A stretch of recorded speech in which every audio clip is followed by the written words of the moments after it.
नमस्कार, मैं विक्रम और आप देख रहे हैं जर्नलिस्ट यूपी लाइव न्यूज। देश दुनिया की तमाम बड़ी खबरों को देखने के लिए हमारे चैनल को तुरंत सब्सक्राइब करें और कमेंट बॉक्स में अपनी अमूल्य राय जरूर दें। आइए आपको कथा कहने का अधिकार। इटावा में कथावाचक से अवैधता को लेकर शंकराचार्य अविमुक्तेश्वरानंद का बयान आया। इटावा में कथावाचक मुकुटमणि और उनके साथ के लोगों की पिटाई की गई। इनको कथित रूप से ब्राह्मण बनकर कथा और वह इस मामले को लेकर ज्योतिषपीठ के शंकराचार्य अविमुक्तेश्वरानंद सरस्वती ने भी ऐसा बयान दिया है जो चर्चा का विषय हो गया। अब ये बयान जब वायरल है। दो लोग पहले दोषी थे, अब ये तीसरे जो हैं वो भी दोषी हैं, ऐसा हमारा मानना है। हाँ ठीक है, किस बात का सम्मान? वो लोग अपनी जाति छुपा करके वहां गए, ऐसा वहां के लोग कह रहे हैं। तो जाति को छुपा करके जाना धोखा देना है। तो जब धोखा देना है तो धोखा देने वाले को सम्मान करने का कैसे बनता है? आप उनको सांत्वना दे सकते हैं कि भाई आपके साथ मारपीट हुई, ठीक नहीं है, लेकिन सम्मान अलग वस्तु होती है। तो इसलिए मारपीट नहीं करना चाहिए था। जिन लोगों ने मारपीट की बिल्कुल गलत किया उन्होंने। इसलिए जिनको मारा गया उनके प्रति किसी की भी सहानुभूति हो सकती है। अगर अखिलेश यादव को सहानुभूति है, हमें भी है, तो इसलिए हम उसको गलत नहीं कहेंगे।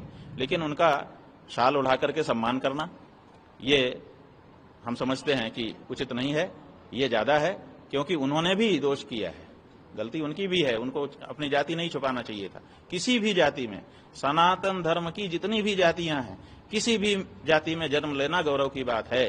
क्यों? क्योंकि सीधे भगवान के द्वारा 4 वर्ण जो बनाए गए हैं वो सीधे भगवान की रचना है, उन्हीं के अंगों से उनकी कल्पना की गई है। इसलिए हम जब एक ही परमात्मा के अंग हैं तो हमको इस बात का गौरव होना चाहिए।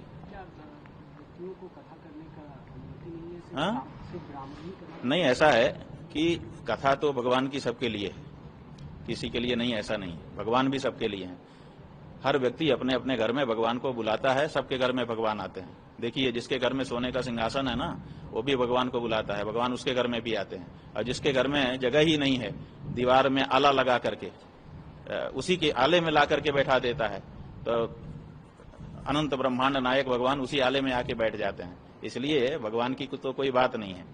तो भगवान सबके हैं। भगवान की कथा कहने का, सुनने का सबको अधिकार है। लेकिन हमारे यहाँ कुछ मर्यादाएं भी बनाई गई हैं। तो उन मर्यादाओं में यह है कि जब सार्वजनिक रूप से कोई कथा होती है तो उसमें ब्राह्मण वक्ता व्यासासन पर बैठता है, ताकि हर वर्ण के लोग उससे सुन सकें, कोई ऐतराज न करे। हाँ, यही बात है ना कि आप पहले बहुत कथा कह रहे थे, अब राम कथा, कृष्ण कथा कहने के लिए आ गए, और फिर आपने अपनी एक कल्पना करके जाति कर ली और उस जाति के अनुसार आपने कागज बनवा लिए और उसी के अनुसार अपना नाम लिखने लग गए। तो ये जो है, इससे पता चलता है कि वो जो व्यक्ति हैं वो जिस जाति के हैं उस जाति में अपने को गौरव महसूस नहीं कर रहे हैं। इसीलिए वो अपने आरोपित जाति, एक दूसरी जाति बना करके आए हुए हैं। तो उनको ऐसा नहीं करना चाहिए। जिस जाति में जन्म हो गया उस जाति में एक से एक महापुरुष हुए होंगे।